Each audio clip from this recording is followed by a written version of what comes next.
በኢትዮጵያ ኦርቶዶክስ ተዋሕዶ ቤተክርስቲያን የመጀመሪያው ገዳምና ቤተክርስቲያን የትኛዋ ነች? አክሱም ጽዮን። መልስ እናያለን። አክሱም ጽዮን ናት። በትክክል ተመልሷል። እሺ እና ያብስራ ሁለት ቁጥር ሊቁ አባ ጊዮርጊስ ዘጋስጫ ለቤተክርስቲያን ከጻፋቸው መጽሐፍት ውስጥ ቢያንስ አምስቱን ጥቀሺ። መጽሐፈ ሰዓታት፣ መዓዛ ቅዳሴ፣ መጽሐፈ አርጋኑ፣ መጽሐፈ ምስጢር፣ ታምኑ ቅዱሳን፣ መዓዛ ቅዱሳን። እሺ ስትቀጥያለሽ እሺ መጽሐፈ ውዳሴ መስቀል፣ አርጋኖን፣ መጽሐፈ ሰዓታት፣ መጽሐፈ እንዝራ፣ የሰባቱ ጊዜያት ጸሎት፣ መጽሐፈ መዓዛ ቅዳሴ ወዘተ የመሳሰሉት ናቸው። የተጠቀሱም አሉ የቀሩም አሉ። በኢትዮጵያ ኦርቶዶክስ ተዋሕዶ ቤተክርስቲያን እጅግ ብዙ መጽሐፍትን ጽፈው ለቤተክርስቲያን ያበረከቱ በጣም ታላቅ አባት የሆኑ አባ ጊዮርጊስ ዘጋስጫ ናቸው ማለት ነው። በትክክል ተመልሷል። ወደነ እንዳለ ልምጣ። 6 ስለ ሰንበተ ክርስቲያን ስለ ዕለተ ምጽአት የሚናገረው ቅዳሴ የትኛው ነው? ቅዳሴ አትናቴዎስ። መልስ ነው ያለን። ቅዳሴ አትናቴዎስ በትክክል ተመልሷል።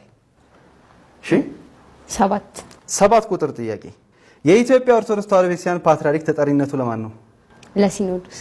ለሲኖዶስ ለቅዱስ ሲኖዶስ። መልስ ነው ያለን። ተጠሪነቱ ለቅዱስ ሲኖዶስ ሲሆን ቅዱስ ሲኖዶስ ደግሞ ለመንፈስ ቅዱስ ነው። በትክክል ተመልሷል።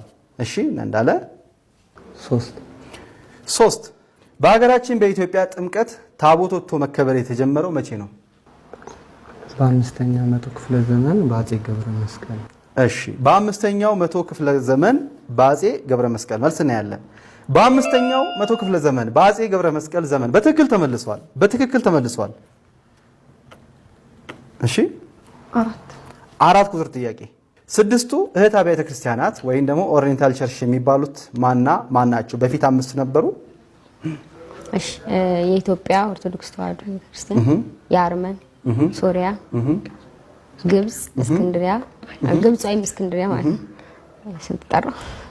4 አርመን ጠራሽ፣ ሶሪያ ጠራሽ፣ የኢትዮጵያን ጠራሽ፣ ግብጽ ጠራሽ።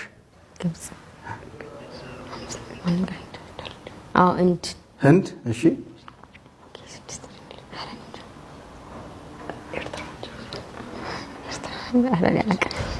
እሺ መልስ እናይ። ትክክል ከሆናቸው 6 ያው በቅርብ ጊዜ ነው 5 የተባሉ ናቸው የሚታወቁት እነማን ናቸው የሚለው እናያለን። ኢትዮጵያ፣ ግብጽ፣ እስክንድሪያ፣ ህንድ ማላንካራ፣ ሶሪያ እንዲሁም ደግሞ አርመን። ያው ኤርትራ አሁን እንደ 6ኛ ስለተቆጠረች 6 እንላለን፣ ግን የሚታወቁት 5 ናቸው። ሙሉ ነጥብ እንሰጣቸዋለን። እሺ 10 ቁጥር ቤተክርስቲያን ስንት ክፍሎች አሏት? ምንድን ናቸው? በጣም የመጀመሪያ ጥያቄ ቀላል ጥያቄ ሆነ አይደል?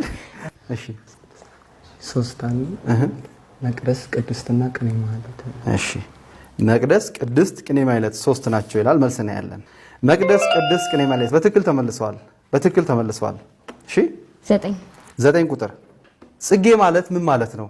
ማለት ጽጌ ማለትስ ምን ማለት ነው?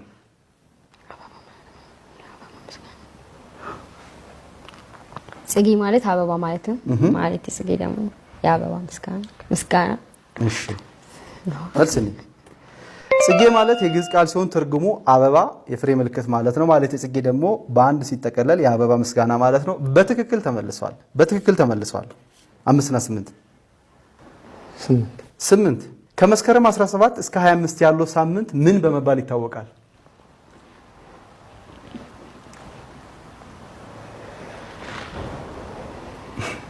ከመስከረም 17 እስከ 25 ያለው ሳምንት ዘመነ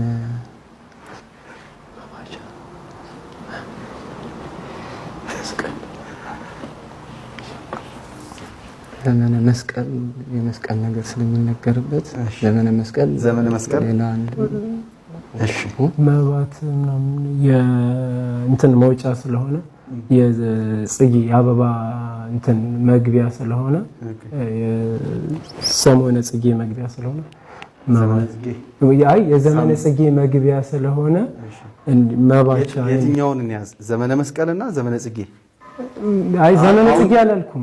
የዘመነ አይደለም መባቻ የዘመነ መስቀል ዘመነ መስቀል 16 አይደለ? ዘመነ መስቀል መስቀል ክብረ በዓል በደቡብና ማለት አሁን በሁለት ባህሎች መሀል እኮ እንዳንሆን ብለን አይ ጥሩ እኮ መታችኋል። አሁን ጥሩ መታችኋል። ሁለቱ አሁን ወይ የጽጌን ያዘው ወይስ የመስቀልን ያዘው? ሁለቱ የተለያዩ ናቸው። መባቻ የጽጌ መባቻ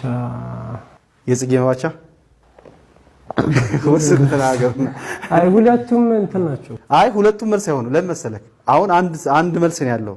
የጽጌ ራሱን የቻለ ያው ከስንት ነው እስከ ህዳር 6 አለ አይደል? የጽጌ መባቻ ነው ያለው። የጽጌ መባቻ። ስለዚህ የጽጌ መባቻና ዘመነ መስቀል አይ አይደለም። አንድ ሳምንት ባለቤተሰናችሁ ይታወቃልና አንዱን እንያዝ። መስቀል። እሺ መልስ እናያለን። ከሰኔ 26 እስከ መስከረም 25 ዘመነ ክረምት እየተባለ የሚጠራ ሲሆን እንዲሁም ከመስከረም 17 እስከ 25 ስለ ነገረ መስቀሉ የሚነገርበት የሚሰበክበት የሚዘመርበት በመሆኑ ዘመነ መስቀል እየተባለ ይጠራል ይላል። በትክክል ተመልሷል። በጣም ኤክስ ለመግባት በጣም ፈልጋልና በቤተክርስቲያናችን ደግሞ ዘመነ ጽጌ ከመስከረም 26 እስከ ህዳር 6 አይደል?